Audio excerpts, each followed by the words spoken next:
In Texas, they're training bartenders to combat overdoses by giving them EMT first responder training. Okay, that's interesting. My first thought was, are people going to start saying, "Thank you for your service" whenever they see a bartender? The first responder glorification has gotten a little too over the top in my opinion, but I've always been cynical.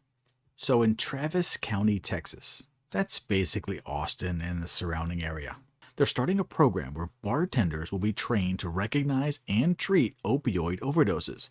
They'll be given Narcan or Naloxone and instructed how to use it. Naloxone is a drug that can basically stop the effects of an opioid overdose. Narcan is a brand name, but same drug. Now, I understand why they feel like they need to do this. Fentanyl deaths are way up. In fact, it's the #1 cause of accidental death in the country right now.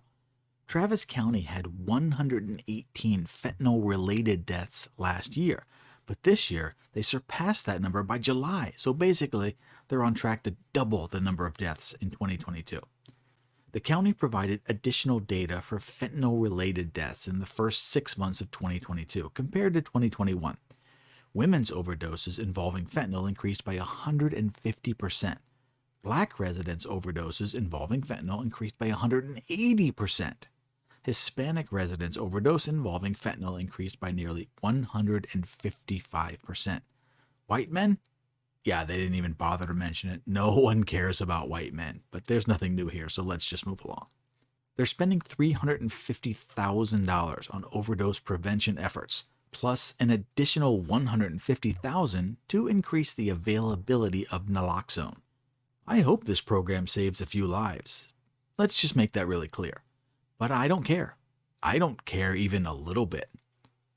Everyone knows where these drugs are coming from. They're entering the country from the wide open southern border. The drugs may or may not be originating in China, but that doesn't even matter. If the border was secure, this problem just kind of goes away.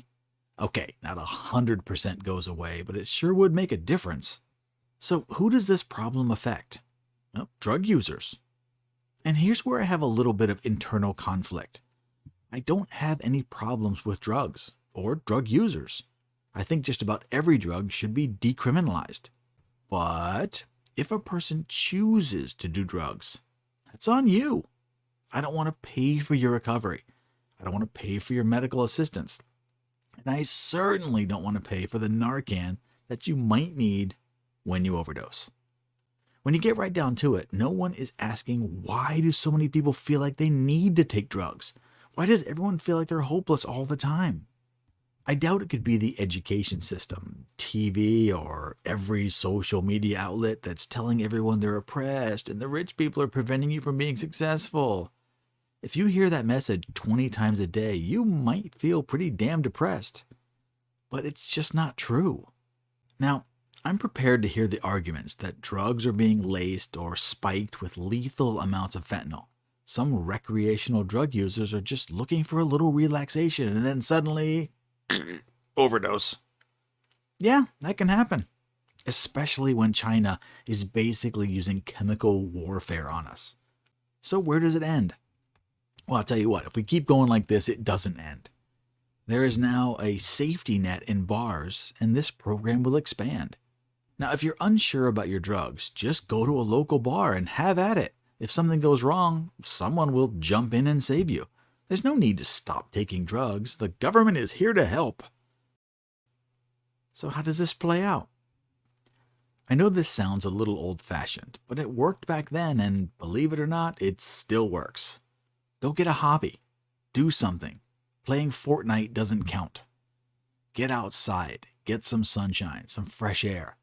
Take up biking, hiking, mountain climbing, gardening, fishing, skiing. Get a dog that needs a walk every day. Play golf. Join a volleyball team. Hit the subscribe button.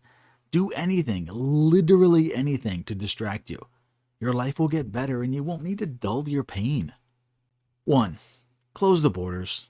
2. Get a hobby. 3. Stop taking drugs. Boom. Drug problem fixed. You're welcome. Training bartenders to help overdoses isn't a solution. It's a Band-Aid. It's a shitty Band-Aid that doesn't solve the problem. It just puts another $150,000 into pharmaceutical companies. Don't you think they've been paid enough already? So do the like and subscribe thing. Tell me what you think. I got another video coming later, so I'll see you soon.